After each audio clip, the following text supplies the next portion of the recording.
The morning fog clung to the ancient stone walls of Alderton Palace like a shroud, but inside the grand corridors, the atmosphere was electric with tension.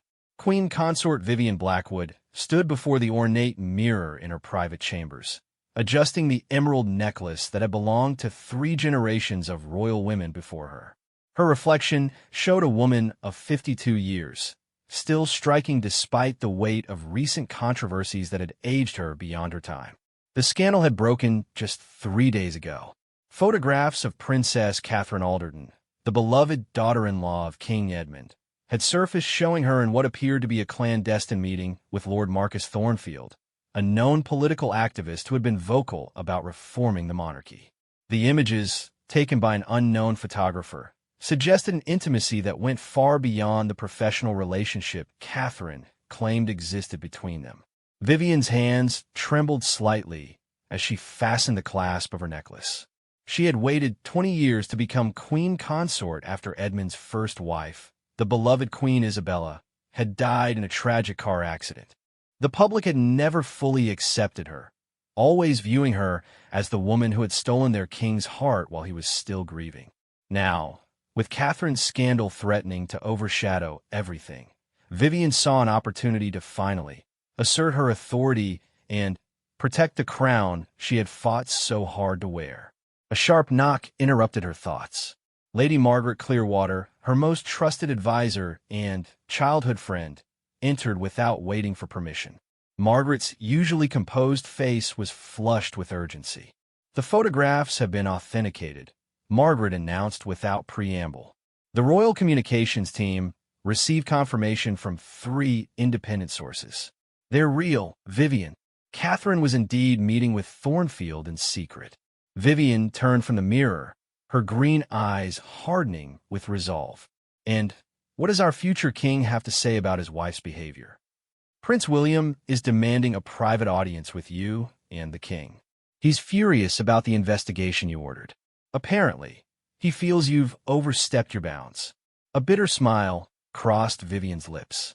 William had always been protective of Catherine, perhaps too protective. Their love story had captured the public's imagination when they married 8 years ago, but Vivian had always suspected there were cracks beneath the fairy tale surface. Catherine had never quite fit into the rigid protocols of royal life, and her background as a former journalist had always made her sympathetic to causes that challenged the establishment. "Let him be furious," Vivian said, smoothing down her burgundy dress. "The crown cannot afford another scandal. We're still recovering from Prince Harry's gambling debts, and the questions about Princess Anne's charitable foundation. If Catherine is indeed conspiring with anti-monarchist elements, then she poses a direct threat to the stability of the realm." Margaret shifted uncomfortably. "The evidence is circumstantial at best. Meeting with Thornfield could have been innocent. You know, Catherine has always been passionate about social justice causes." "Passion can be dangerous when it's misdirected," Vivian replied sharply. "Isabella was passionate too, and look where that led us. Sometimes protecting the monarchy means making difficult decisions that others won't understand." The mention of the late Queen hung heavy in the air. Isabella had been pushing for modernization reforms when she died, changes that would have significantly reduced the royal family's influence over government affairs. Her death had conveniently halted those initiatives, though officially, the palace had claimed they were shelved out of respect for her memory. Vivian walked to her desk and picked up a thick manila folder.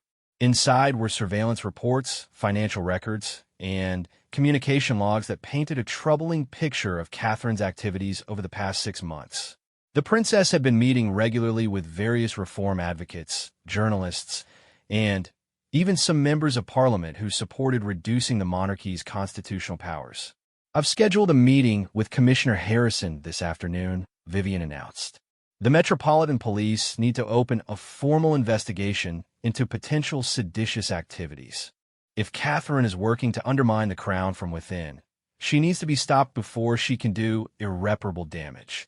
Margaret's eyes widened with shock. "You're talking about having the Princess of Wales arrested." "Vivian, the public backlash would be enormous. She's incredibly popular, especially among younger generations who see her as a modernizing force. Popularity built on deception is worthless, Vivian countered. The institution of monarchy has survived for over 1,000 years because we've always put duty before personal feelings. If Catherine cannot understand that principle, then she has no business wearing a royal title. The sound of raised voices echoed from the corridor outside, followed by the rapid approach of footsteps. Vivian recognized the authoritative cadence immediately. Prince William was coming, and he was not in a diplomatic mood.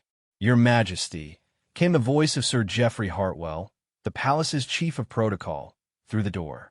"His Royal Highness Prince William requests an immediate audience." "Send him in," Vivian replied, straightening her shoulders and preparing for the confrontation she had been anticipating. The door burst open with more force than protocol typically allowed. Prince William strode into the chamber, his usually impeccable appearance slightly disheveled. His dark hair was tousled as if he had been running his hands through it, and his blue eyes blazed with an intensity that reminded Vivian uncomfortably of his late mother, Isabella. "How dare you?" William said without preamble, his voice low but carrying the unmistakable edge of barely controlled fury. "How dare you order surveillance on my wife without consulting me or my father?" Vivian remained seated, a deliberate power play that she knew would further inflame his temper. "I ordered a routine security assessment after concerning reports reached my attention. As Queen Consort, I have both the authority and the responsibility to protect this family from potential threats." "Potential threats?" William's voice rose dangerously. "Catherine is my wife, the mother of your grandchildren, and the future Queen of England. She is not a threat to be investigated like some common criminal. Your wife," Vivian said slowly, "has been conducting secret meetings with known enemies of the monarchy. She has been photographed in compromising situations with a man who publicly advocates for the abolition of our entire way of life. If you cannot see the threat in that, then perhaps you're not as ready to be king as everyone believes." The insult hit its mark. William's face flushed red, and for a moment, Vivian wondered if she had pushed too far. The future king took a step closer to her desk, his hands clenched at his sides. Catherine's work with reform organizations is public knowledge. She's never hidden her belief that the monarchy needs to evolve to remain relevant in the modern world. That's not sedition, it's common sense. Common sense would dictate that she discuss these beliefs with her family before acting on them, Vivian shot back. Common sense would prevent her from meeting secretly with men who have called for our complete dissolution. Common sense would tell her that her actions reflect on all of us, including your children. The mention of his children seemed to deflate some of William's anger, but his resolve remained firm. "My children will inherit a monarchy that's responsive to the people it serves, not one trapped in medieval thinking. Catherine understands that better than anyone in this family." Margaret, who had been standing silently near the window, finally spoke up. "Perhaps we should wait for His Majesty to return before making any irreversible decisions. King Edmund will want to be consulted before any formal actions are taken." William turned his attention to Margaret, his expression softening slightly. He had always respected the older woman's counsel, even when he disagreed with her positions. "Where's my father?" William asked. "I was told he was away on royal duties, but no one seems to know exactly where." Vivian and Margaret exchanged a quick glance. The truth was that King Edmund had been avoiding the palace for the past week, ever since the first rumors about Catherine had begun circulating. The 67-year-old monarch had grown increasingly reluctant to handle family crises, preferring to delegate difficult decisions to his wife while he focused on ceremonial duties. "His Majesty is conducting private meetings with Commonwealth representatives," Vivian said carefully. "He's expected to return tomorrow evening." "Convenient," William muttered.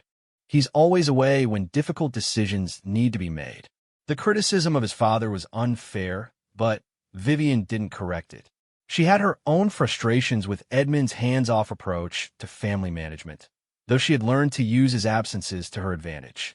"Regardless of your father's location," Vivian said, standing and moving around her desk to face William directly. The situation with Catherine cannot be ignored. The Commissioner of Police will be briefed this afternoon about the security concerns surrounding her activities. If the investigation uncovers evidence of criminal behavior, arrests will be made. You cannot seriously believe that Catherine is guilty of treason, William said, his voice dropping to a dangerous whisper. She's dedicated her entire adult life to this family and this country. Dedication and loyalty are not the same thing, Vivian replied. Your wife may believe she's acting in the country's best interest, but her methods suggest a fundamental misunderstanding of her role and responsibilities. William stepped back, shaking his head in disbelief. This is about more than Catherine's meetings with Thornfield. This is about your resentment over her popularity and your fear that she represents everything you'll never be. The accusation hung in the air like a physical blow. Vivian felt her carefully maintained composure crack for just a moment before she regained control. My feelings about Catherine are irrelevant, she said icily. What matters is protecting the institution that we have all sworn to serve. If she cannot or will not do that, then she has no place in this family. She has more place in this family than you ever will. William shot back, his anger finally breaking free of all restraint. The people love her because she represents hope for change, something this family desperately needs. You represent everything they want to escape from. The words cut deeper than Vivian cared to admit, but she had endured worse insults during her long journey to the throne. Public opinion was fickle and could be managed with the right approach. What mattered was maintaining power and ensuring that the monarchy continued to exist for future generations. The people's feelings can change quickly when they discover they've been deceived, Vivian said. Catherine's secret activities suggest she may be working against their best interests while pretending to champion their causes. William turned toward the door, clearly preparing to leave, but paused to deliver one final warning. If you move forward with this investigation, if you try to have Catherine arrested on these ridiculous charges, you'll discover exactly how much influence the future king actually has. I will not allow you to destroy my wife to satisfy your own ambitions. Your threats don't frighten me, Vivian replied. I survived 20 years of public hatred to reach this position. I can survive your displeasure. This isn't about survival anymore, William said, his hand on the door handle. This is about the soul of the monarchy. Catherine represents our future, and you represent our past. The country will choose accordingly. After William left, slamming the door behind him with enough force to rattle the windows, Vivian sank back into her chair. Margaret approached cautiously, clearly concerned about the escalation of tensions. Perhaps he has a point, Margaret said gently. Catherine's popularity could make any action against her politically disastrous. Vivian stared out the window at the gardens below, where tourists were gathered taking photographs of the palace where they imagined their beloved royals lived in harmony. If they only knew the truth about the battles being fought behind these ancient walls. Popularity without substance is meaningless, she said finally. Catherine may have the people's affection now, but affection built on lies won't survive the revelation of truth. When they learn that she's been working with forces that want to destroy everything they claim to love about the monarchy, their feelings will change. Margaret remained silent, clearly unconvinced but unwilling to argue further. She had learned over the years that Vivian's determination, once fixed on a course of action, was nearly impossible to redirect. The afternoon meeting with Commissioner Harrison proceeded exactly as Vivian had planned. The evidence against Catherine, while circumstantial, was compelling enough to justify a formal investigation. The commissioner, a practical man who understood the political implications of his decisions, agreed to proceed discreetly while gathering additional evidence. By evening, Vivian felt a sense of satisfaction that had eluded her for months. The wheels were now in motion, and Catherine's fate would soon be determined by forces beyond William's ability to control.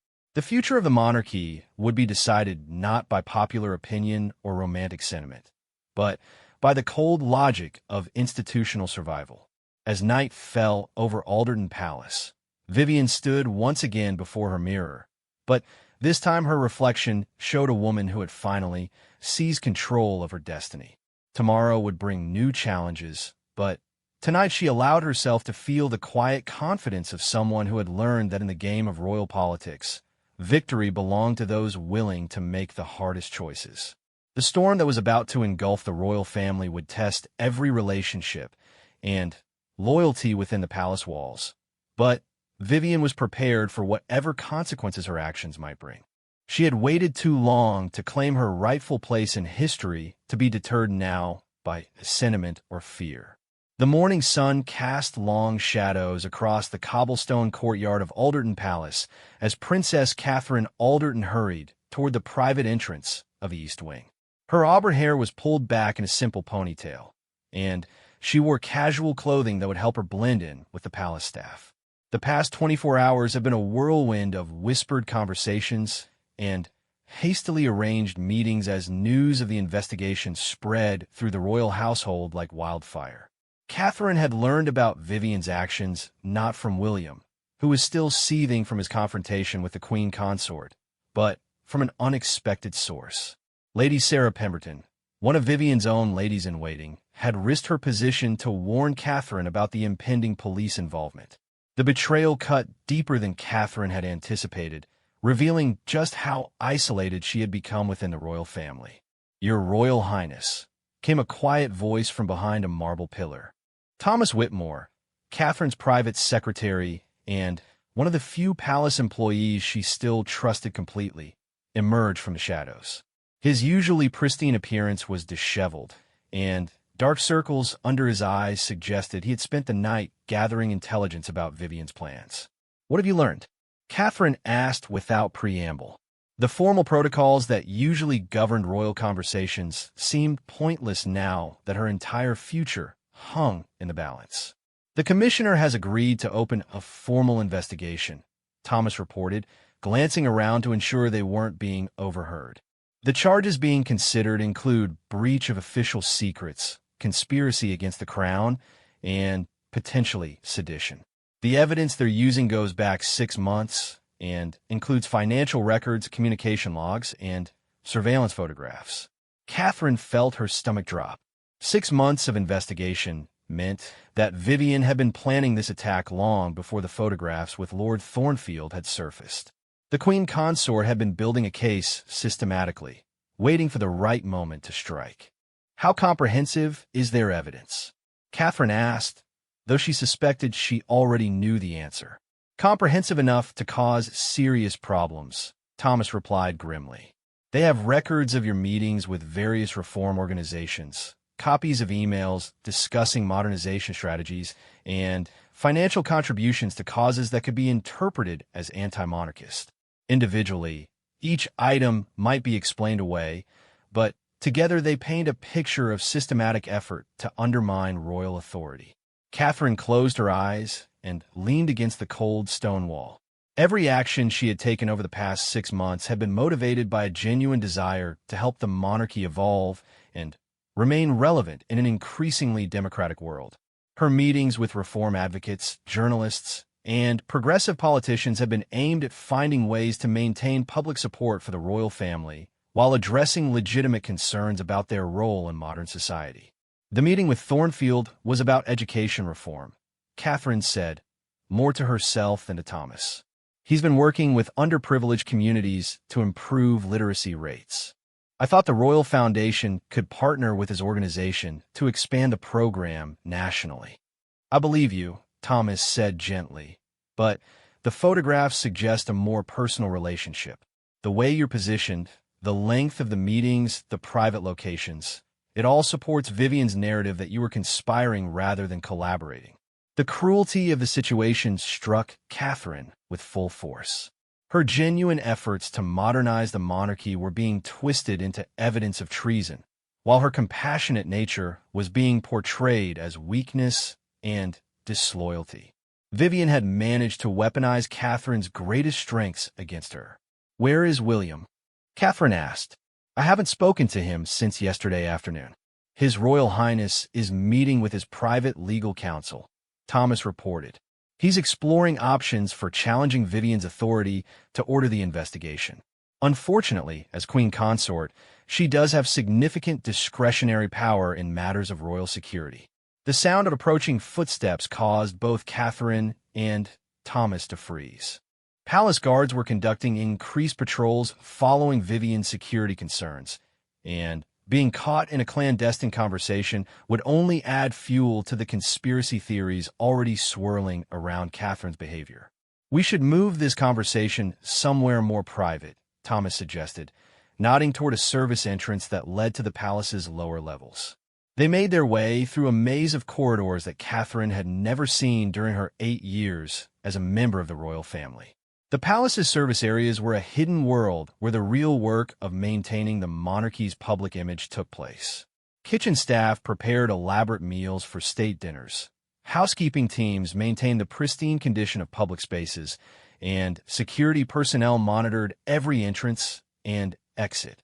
Thomas led Catherine to a small office that belonged to the palace's historical research department. Dusty books and archival materials covered every available surface, creating the perfect cover for their conversation. The elderly librarian who normally occupied the space was attending a conference in Edinburgh, leaving them with privacy and plausible cover for their presence. "I need to know exactly what evidence they have," Catherine said once Thomas had closed and locked the door. "If I'm going to defend myself, I need to understand every accusation they're planning to make."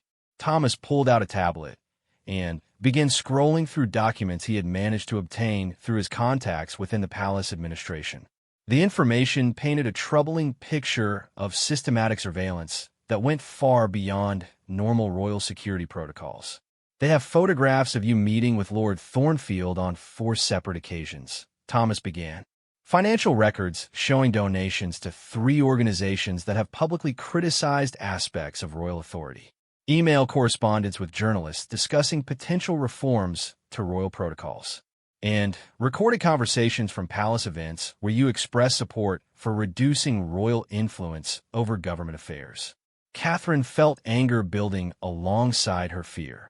Every interaction, every private conversation, every charitable donation had been monitored and cataloged as potential evidence against her. The paranoia required to conduct such surveillance suggested that Vivian's campaign against her was motivated by something deeper than political disagreement. "This isn't about protecting the monarchy," Catherine said, her voice hardening with realization. "This is about eliminating a threat to Vivian's position. She's never forgiven the public for preferring me to her, and now she's found a way to remove me permanently." "The motivation may be personal," Thomas agreed, "but the consequences will be entirely political. If the police investigation concludes that you've committed crimes against the crown, it won't matter whether the charges originated from jealousy or genuine security concerns." A soft knock at the door interrupted their conversation. Thomas checked his phone and frowned at a message he had just received. "Lady Pemberton is outside," he said quietly. "She says she has urgent information about developments this morning." Thomas unlocked the door to admit the young woman who had risked everything to warn Catherine about Vivian's plans. Lady Sarah Pemberton was barely 25 years old, but her position as one of the Queen Consort's ladies-in-waiting had given her access to information that could prove crucial to Catherine's defense. "Your Royal Highness," Sarah said, offering a quick curtsy before getting straight to business. "Queen Consort Vivian has accelerated her timeline. The police are planning to arrive at the palace this afternoon to conduct formal interviews. If they decide the evidence warrants it, arrest could happen as early as tomorrow." The news hit Catherine like a physical blow. She had assumed she would have days or even weeks to mount a defense before any formal action was taken.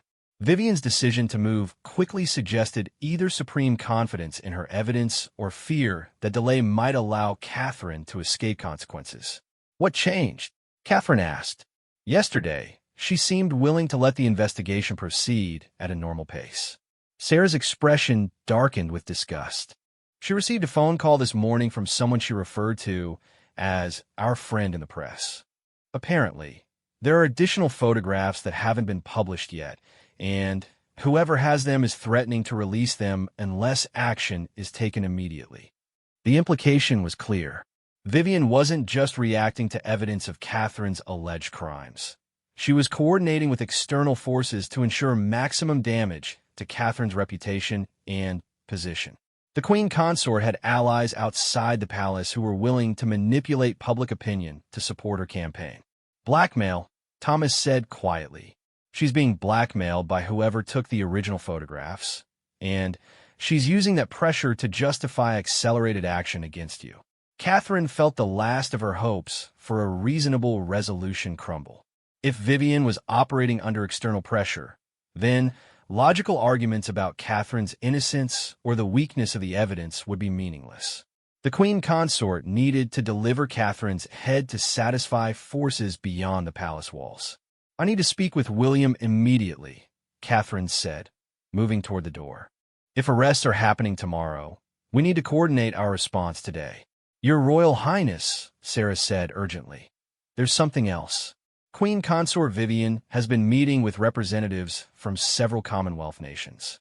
She's trying to build international support for her position by arguing that your actions represent a threat to the stability of the entire royal system. The international dimension added a layer of complexity that Catherine hadn't anticipated. If Vivian could convince other monarchies that Catherine's reform activities represented a contagious threat to royal authority, she might be able to isolate William and force him to choose between his wife and his crown. "How many countries are involved?" Catherine asked. "At least 5 that I know of," Sarah replied. "Representatives from Canada, Australia, New Zealand, Jamaica, and the Bahamas have all been contacted." Vivian is arguing that allowing anti-monarchist sentiment to grow unchecked in Britain could encourage similar movements throughout the Commonwealth.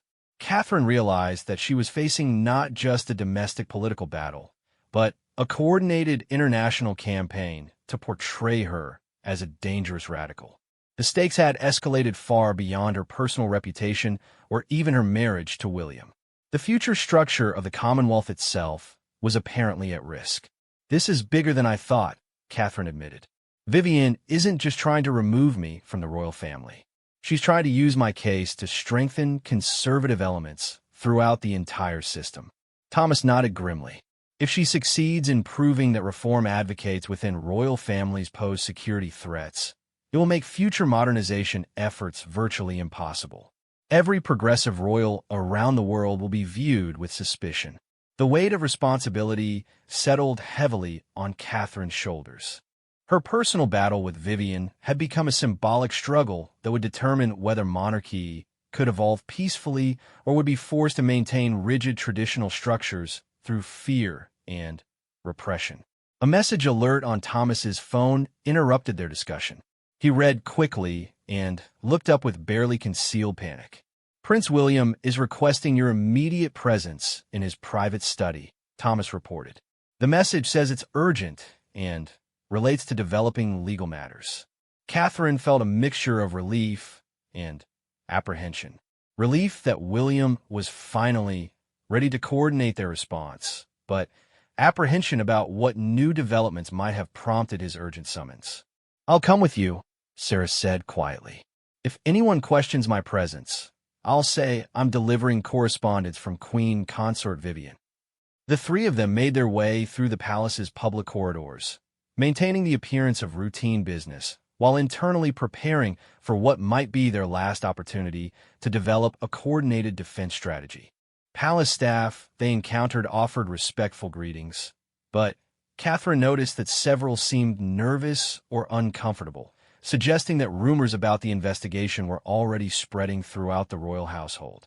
Prince William's private study was located in a tower that dated back to the original medieval castle around which the modern palace had been built. The ancient stone walls and narrow windows created an atmosphere of fortress-like security that seemed appropriate for their current circumstances. William was pacing behind his desk when they arrived, his usually immaculate appearance showing signs of stress and sleepless worry. Legal documents were scattered across every available surface, and 3 different phones were charging simultaneously on a side table. "The legal situation is worse than we thought," Williams said without preamble. Vivian has convinced the Attorney General that national security considerations supersede normal royal privileges. If the police decide to proceed with arrests, even I won't be able to invoke royal immunity to protect you. The news confirmed Catherine's growing realization that Vivian had been planning this campaign for months and had systematically removed every possible avenue of escape. The Queen Consort had anticipated William's likely responses and had neutralized them in advance. "What about King Edmund?" Catherine asked. "Surely he won't allow his daughter-in-law to be arrested without a fight." William's expression grew darker. "My father is apparently too ill to be disturbed, according to his physicians. The timing is suspiciously convenient, but there's no way to challenge a medical assessment without seeming callous." Catherine realized that Edmund's convenient illness was probably another element of Vivian's plan. With the king incapacitated and unable to intervene, the Queen Consort had a free hand to act without fear of royal opposition. "So we're on our own," Catherine said quietly. "Not entirely," William replied, his voice hardening with determination. "I've been in contact with several members of Parliament who support constitutional monarchy reform. They're preparing statements defending your activities as legitimate policy advocacy rather than seditious conspiracy."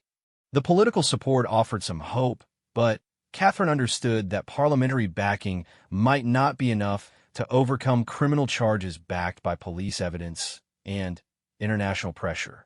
"What happens if I'm arrested?" Catherine asked, though she dreaded the answer. "House arrest initially," William replied. "Pending trial, you would be confined to royal residences under constant supervision. If convicted, the consequences could range from exile to imprisonment, depending on how the charges are structured." The stark reality of her situation finally crystallized in Catherine's mind. Within hours, she might transition from beloved princess to accused traitor, with her freedom, her family, and her entire future hanging in the balance. As afternoon approached, and the time for police interviews drew near, Catherine made a decision that would forever change the trajectory of the royal family's future.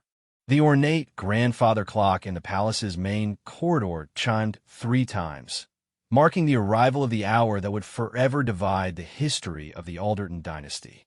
Princess Catherine stood at the tall windows of William's private study, watching as unmarked police vehicles approached the palace gates. The sight of law enforcement arriving to investigate a member of the royal family was unprecedented in modern times, and Catherine understood that her response to this moment would determine not just her own fate, but the future relationship between the monarchy and the people they served. "They're here," she said quietly, her voice steady despite the turmoil in her heart.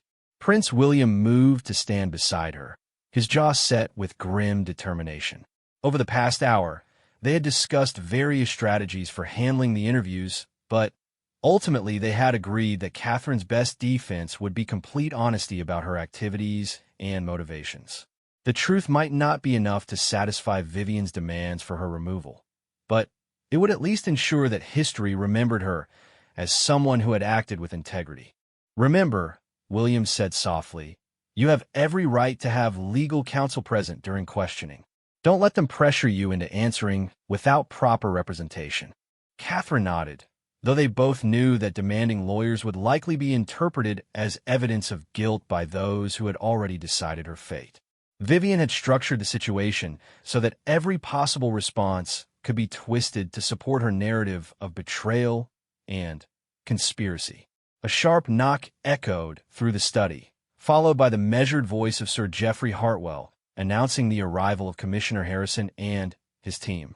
Catherine took a deep breath, smoothed down her navy blue dress, and prepared to face an ordeal that would test every lesson she had learned about grace under pressure during her 8 years as a royal.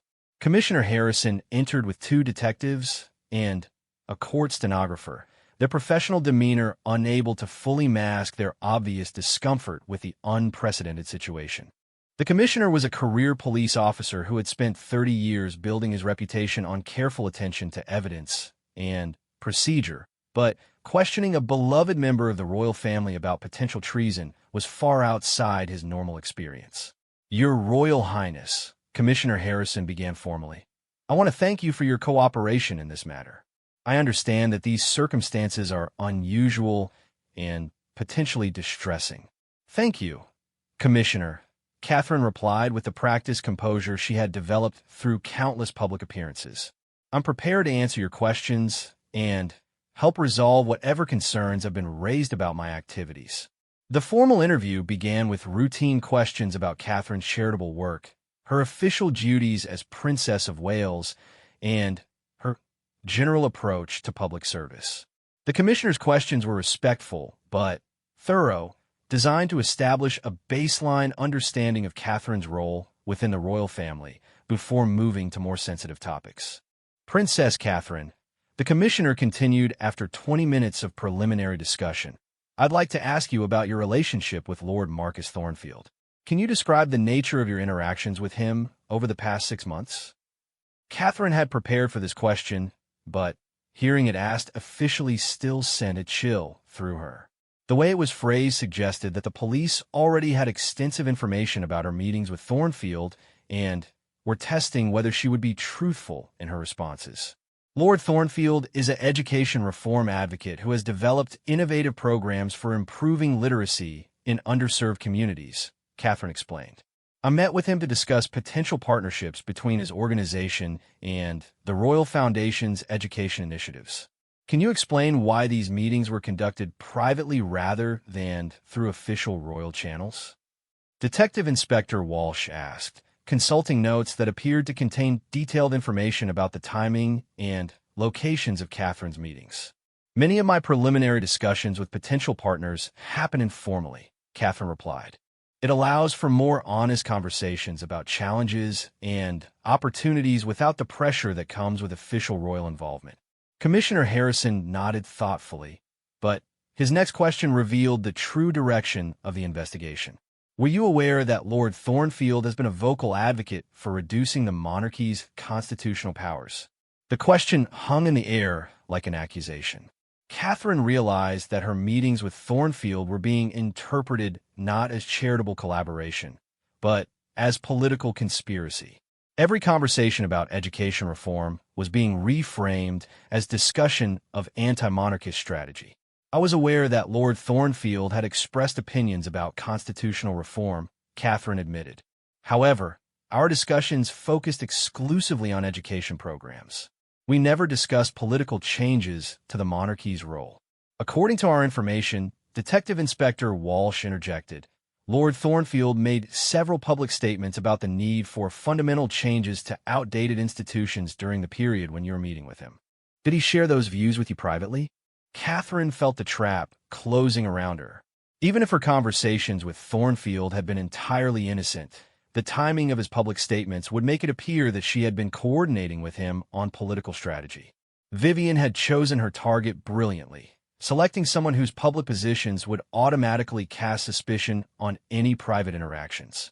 Lord Thornfield may have mentioned his general political views, Catherine said carefully, but those views did not influence our discussions about education programs, nor did I encourage or support his positions on constitutional matters.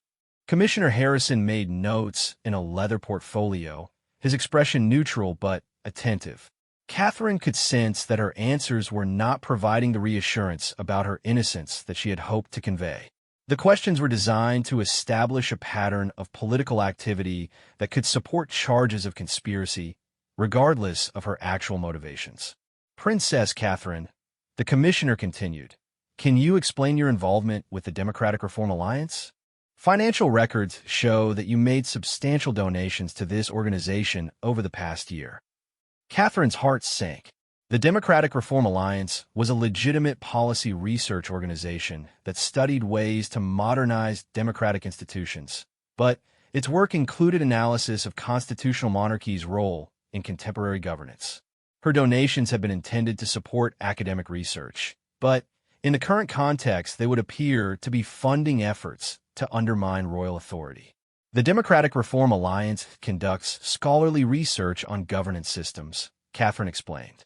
My donations supported their work on education policy and social mobility.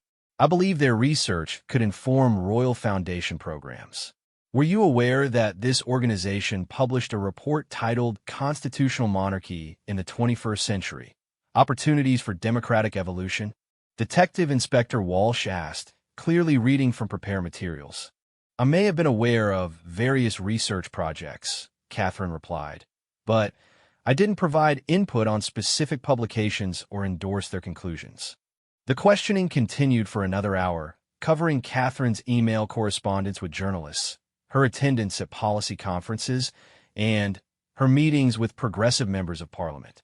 Each topic was presented as evidence of a coordinated campaign to challenge royal authority, while Catherine's explanations of legitimate policy interest were met with polite skepticism.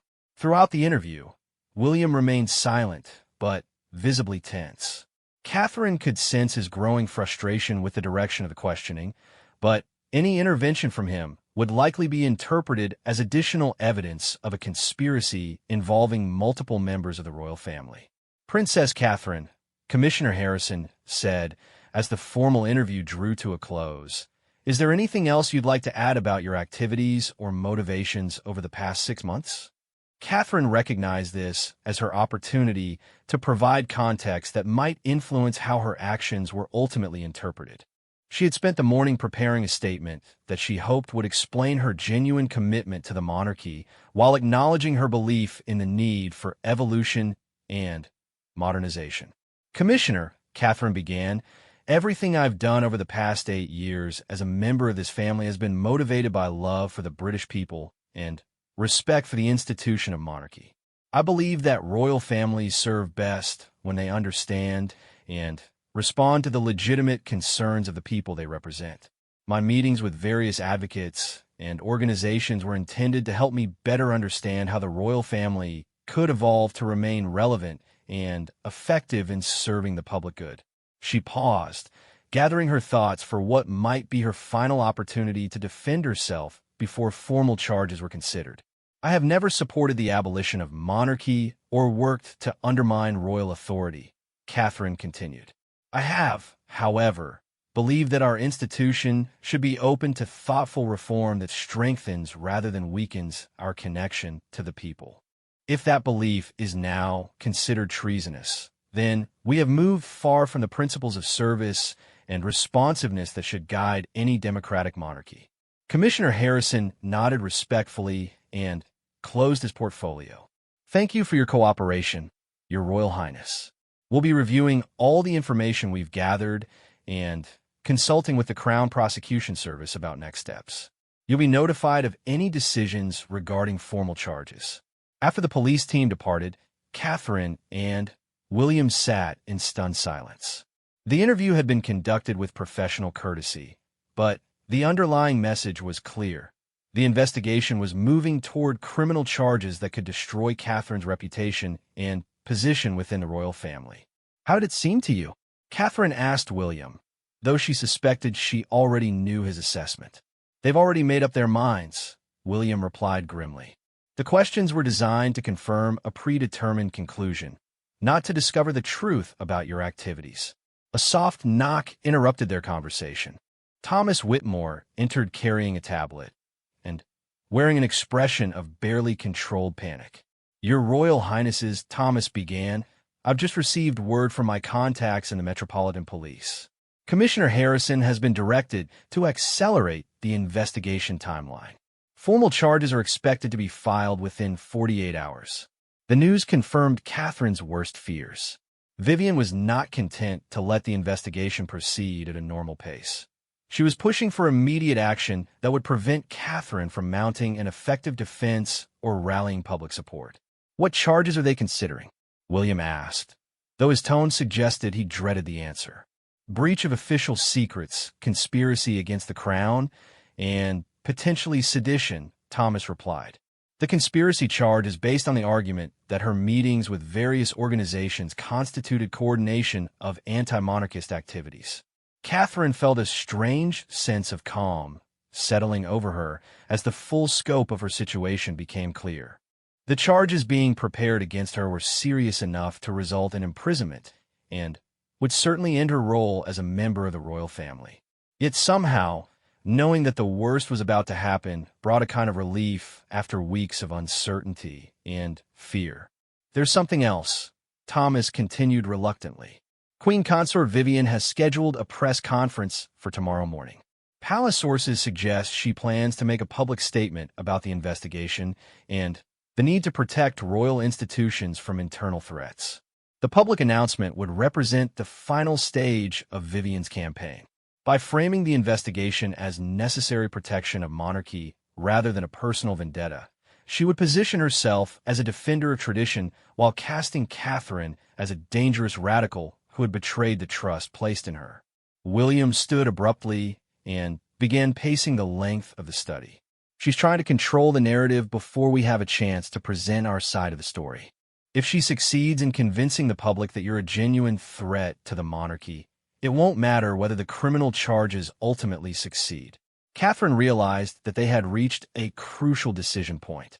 They could continue trying to defend against Vivian's attacks, hoping that truth and justice would eventually prevail, or they could take a more aggressive approach that might expose them to greater risk, but could also fundamentally change the terms of the conflict. "William," Catherine said quietly, "what if we called our own press conference? What if we told our story directly to the people before Vivian has a chance to shape public opinion?" The suggestion represented a dramatic escalation that would transform their private royal dispute into a public battle for the soul of the monarchy. William stopped pacing and stared at his wife, clearly recognizing both the potential and the danger of her proposal.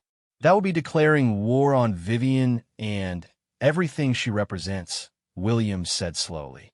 "Once we take that step, there's no possibility of reconciliation or compromise." "Is there any possibility of reconciliation now?" Catherine asked. "She's trying to have me arrested for treason. I think we passed the point of compromise when she decided to destroy my life to protect her position." William nodded slowly, his expression hardening with resolve. "You're right. If we're going to fight, we should fight on our own terms with our own message." As evening approached, and they began planning what would become the most controversial royal press conference in modern history, Catherine felt a mixture of terror and liberation. Tomorrow would either vindicate her belief in the possibility of peaceful royal reform or confirm that the monarchy could only survive through fear and repression.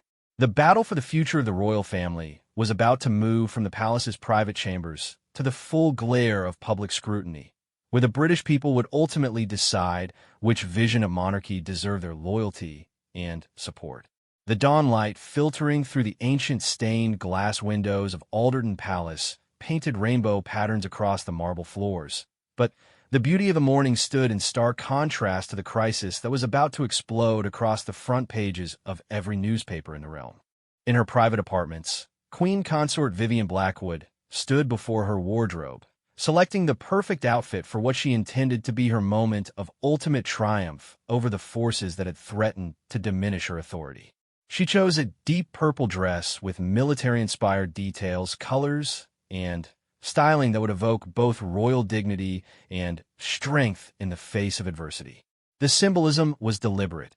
She wanted the public to see her as a protector of traditional values, standing firm against the chaos of misguided reform. Today's press conference would frame the investigation into Catherine's activities as a necessary defense of the monarchy rather than a personal vendetta, and Vivian had spent weeks crafting the perfect message to ensure public support for her position.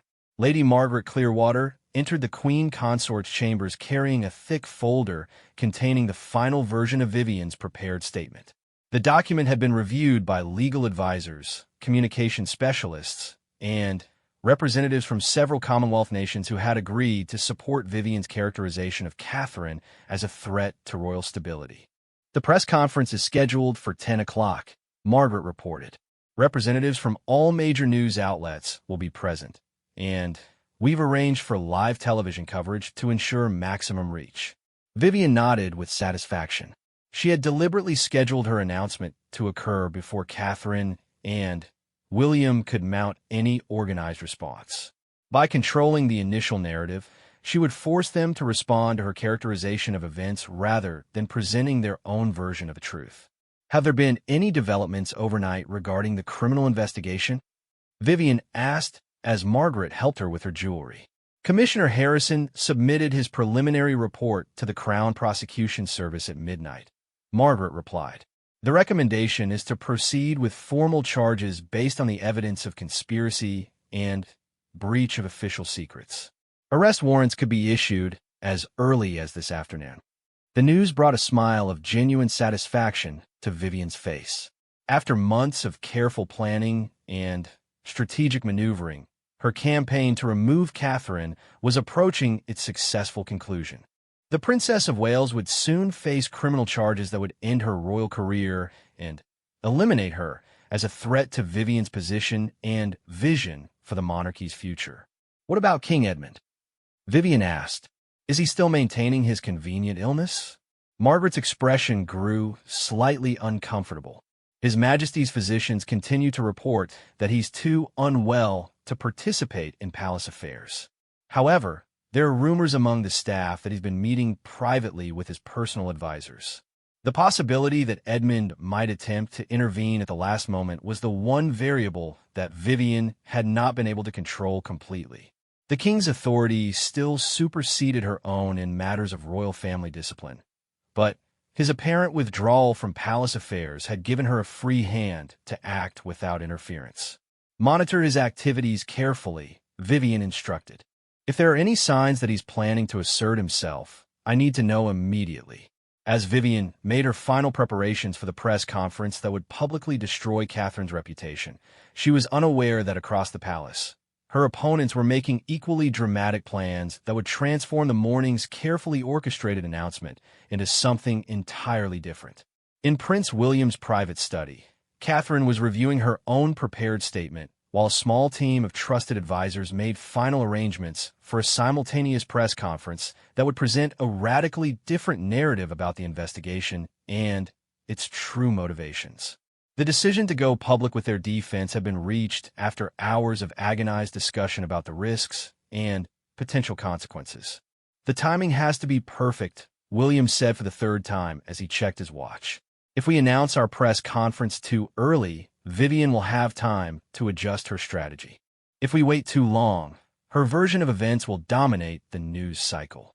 Thomas Whitmore looked up from his laptop, where he had been coordinating with sympathetic journalists and political figures who had agreed to support Catherine's position.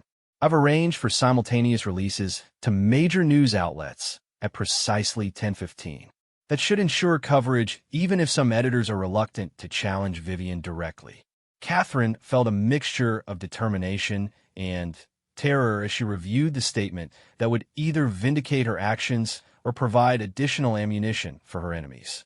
The document was a carefully crafted explanation of her reform activities, combined with a direct challenge to Vivian's authority to investigate and prosecute members of the royal family for political disagreements. Are you certain about the accusations against Vivian? William asked, referring to the most explosive elements of Catherine's plan statement. Once you make those claims public, there's no possibility of retreat or reconciliation.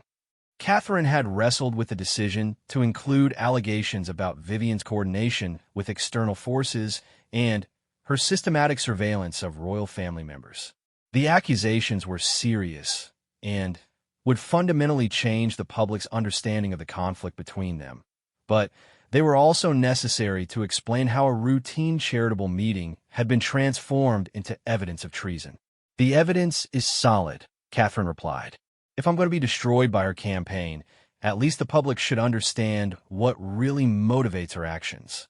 Lady Sarah Pemberton, who had risked her career to provide inside information about Vivian's activities, entered the study carrying additional documents that had been smuggled out of the Queen Consort's private offices during the night. I have the final confirmation about the international coordination, Sarah reported breathlessly. Queen Consort Vivian has been in regular contact with conservative royal advisors from 5 Commonwealth nations. They've agreed to issue statements supporting her actions and characterizing Catherine's activities as a threat to royal stability throughout the realm. The international dimension of Vivian's campaign confirmed Catherine's suspicion that her case was being used as a symbolic battle that would determine the future direction of constitutional monarchies worldwide.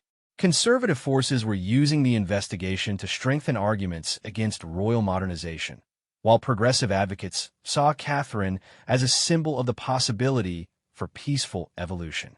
"That makes our response even more important," William said grimly. "This isn't just about our family anymore. The entire future of constitutional monarchy is at stake."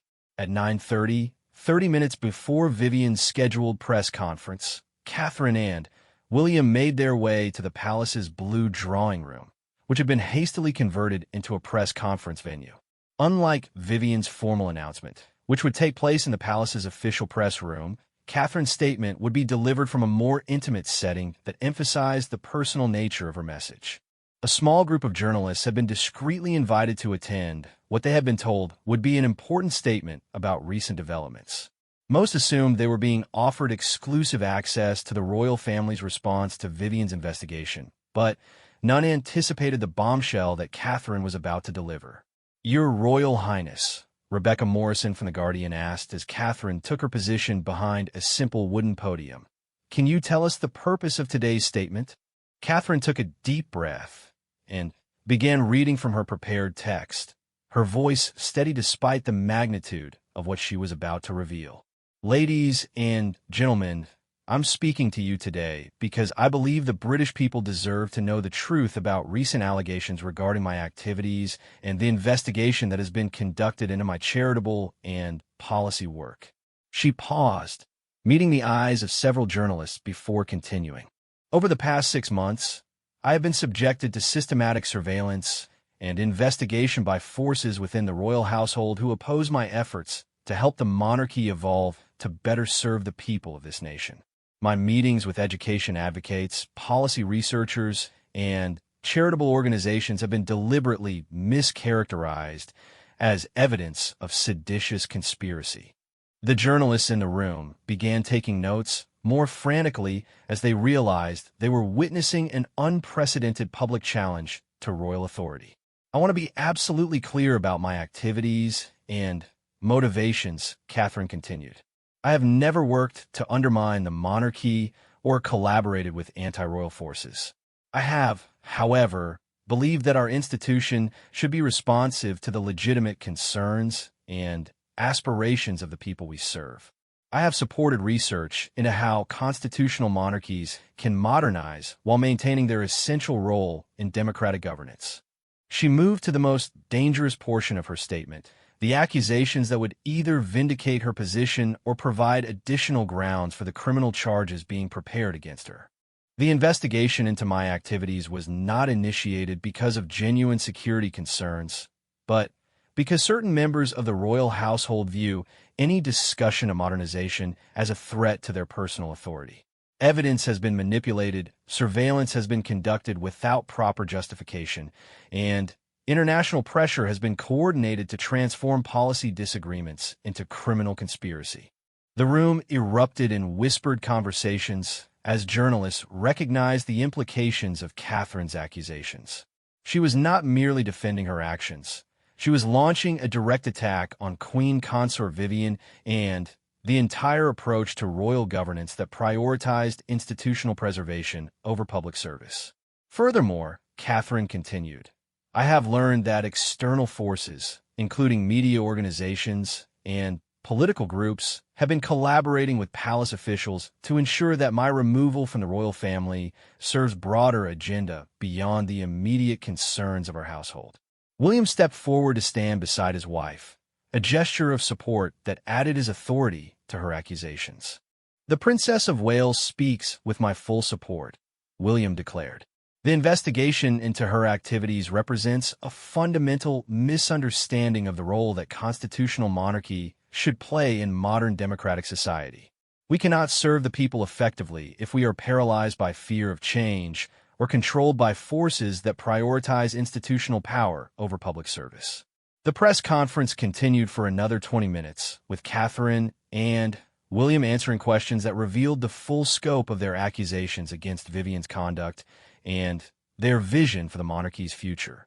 By the time they finished, it was clear that the royal family's private disputes had exploded into a public battle that would force the British people to choose between competing visions of royal authority and responsibility.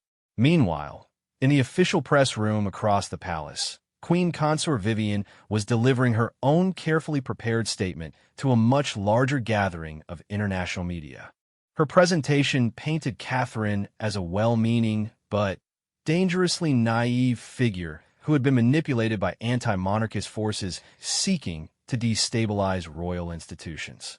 The investigation into recent concerning activities was initiated solely to protect the integrity and security of the crown, Vivian declared to the assembled reporters. Evidence suggests that certain individuals may have unknowingly been drawn into activities that could compromise the stability of our constitutional system. Vivian's statement was interrupted by urgent whispers from her communications director, who had just learned about Catherine's simultaneous press conference.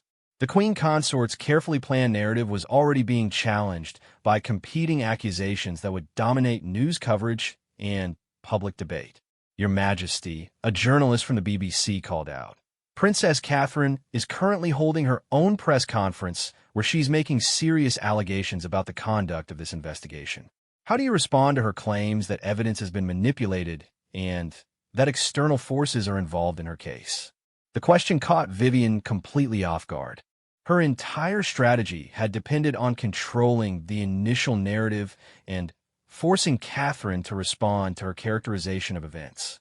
The existence of a competing press conference meant that both versions of the truth would be presented simultaneously, leaving the public to decide which account was more credible.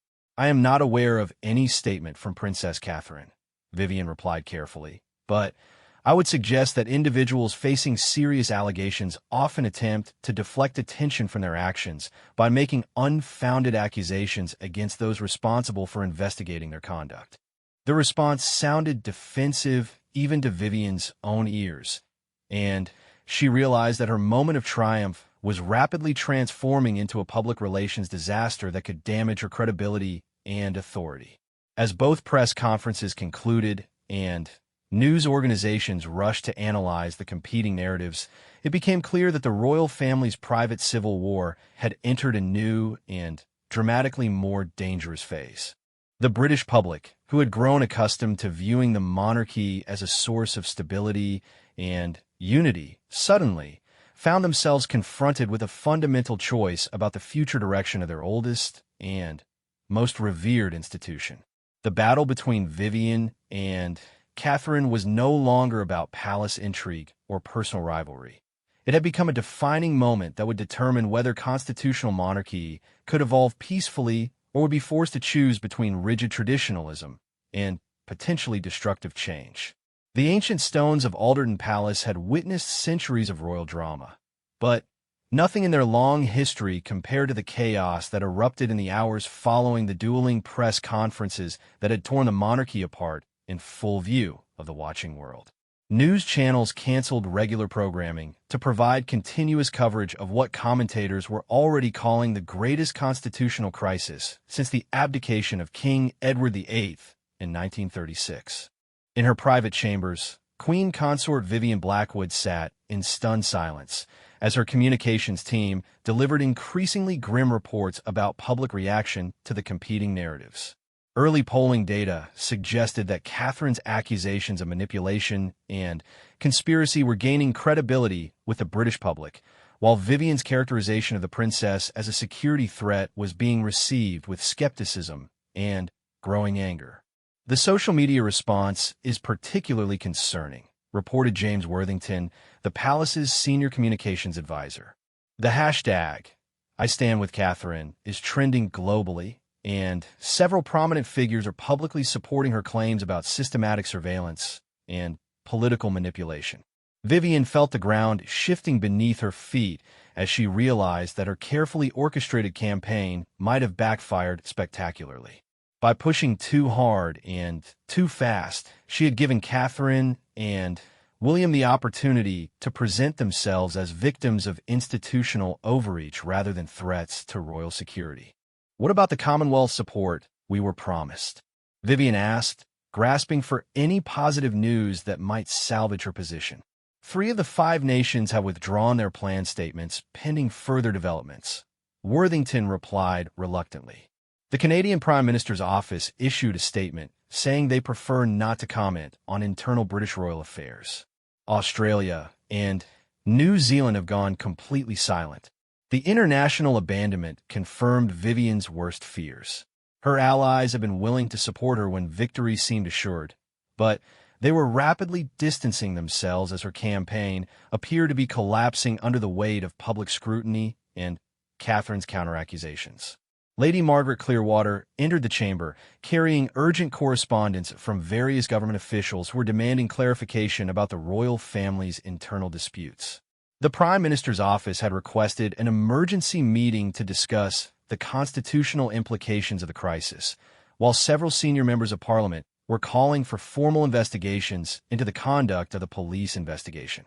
"The Attorney General wants to speak with you immediately," Margaret reported. "There are serious questions about whether criminal charges can proceed given the allegations about evidence manipulation and improper coordination with external forces." Vivian realized that her legal case against Catherine was crumbling as quickly as her political position.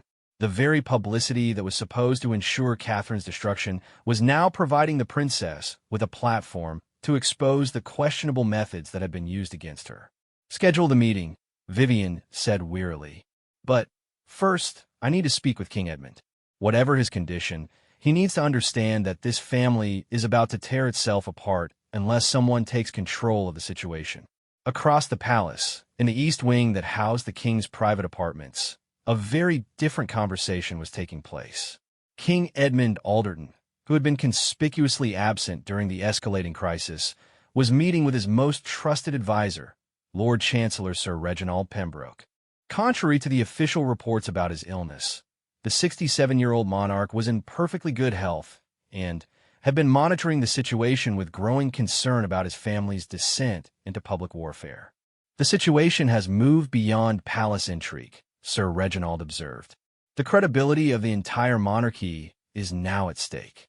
Both Catherine and Vivian have made accusations that will require official investigation, and the public is demanding answers about surveillance activities and political manipulation within the royal household."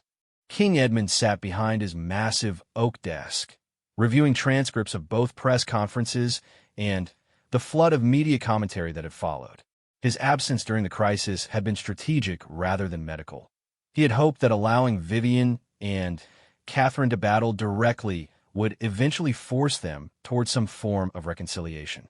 Instead, their conflict had escalated to the point where it threatened the stability of the crown itself. "What are my options?" Edmund asked, though he suspected he already knew the limited range of choices available to him.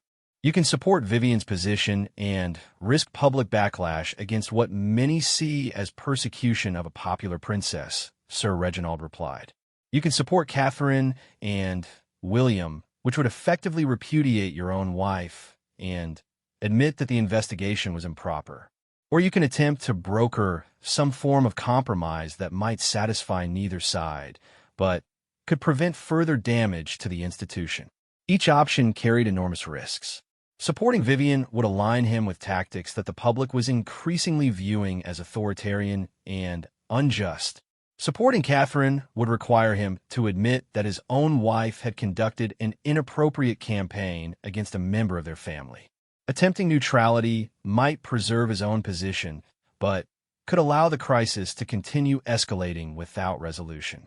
"There's a fourth option," Edmund said quietly. "I could take full responsibility for the investigation and announce that I ordered it based on security concerns that I now realize were unfounded. That would allow both Vivian and Catherine to save face while ending the criminal proceedings." Sir Reginald considered the proposal carefully. "That would require you to sacrifice your own credibility to protect your family. The public would view you as either incompetent for ordering an unjustified investigation or dishonest for claiming responsibility for actions you didn't authorize. Perhaps it's time for this old king to put his family's welfare ahead of his own reputation," Edmund replied. "I've spent 43 years on the throne, and my legacy is already secure. If sacrificing the remainder of my reign can preserve the monarchy for William and his children, then it's a worthwhile trade. The noble sentiment was interrupted by urgent knocking at the chamber door. Sir Geoffrey Hartwell entered without waiting for permission, his face flushed with excitement and concern.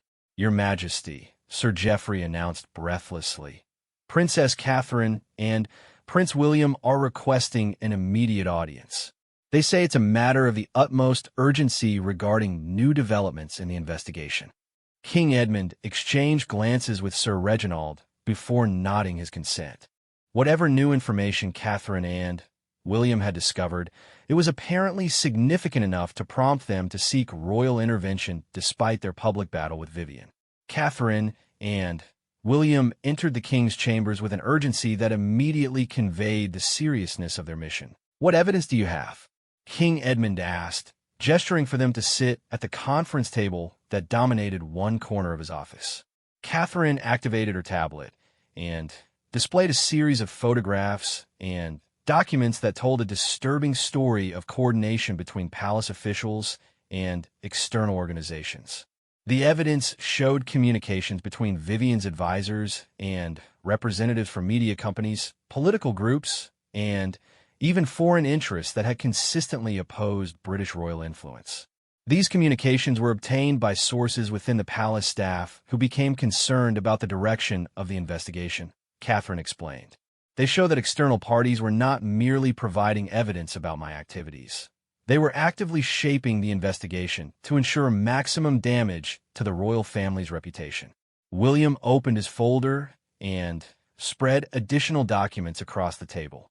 The ultimate goal was never to protect the monarchy from internal threats.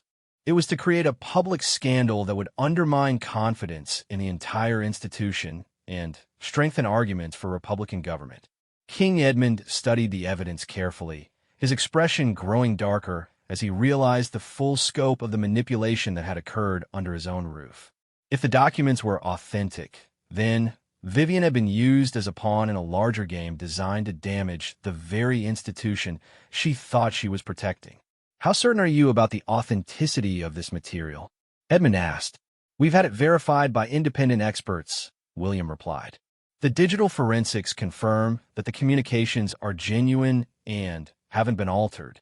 The pattern of coordination goes back at least 8 months, suggesting this was a long-term operation rather than a spontaneous response to Catherine's activities. The revelation transformed the entire crisis from a family dispute into a national security matter that required immediate and decisive action." King Edmund realized that his family had been manipulated into a destructive conflict that served the interests of forces hostile to the constitutional monarchy. "This evidence needs to be presented to the appropriate authorities immediately," Edmund declared. "If foreign or domestic enemies have infiltrated our household staff and manipulated our security procedures, then we're dealing with a threat that goes far beyond family politics." A urgent message alert on Sir Reginald's phone interrupted their discussion. The Lord Chancellor read quickly and looked up with grave concern. "Your Majesty, Commissioner Harrison is requesting an immediate meeting with you. Apparently, additional evidence has been discovered that raises serious questions about the entire investigation. The Crown Prosecution Service is considering dropping all charges against Princess Catherine pending a complete review of how the case was developed."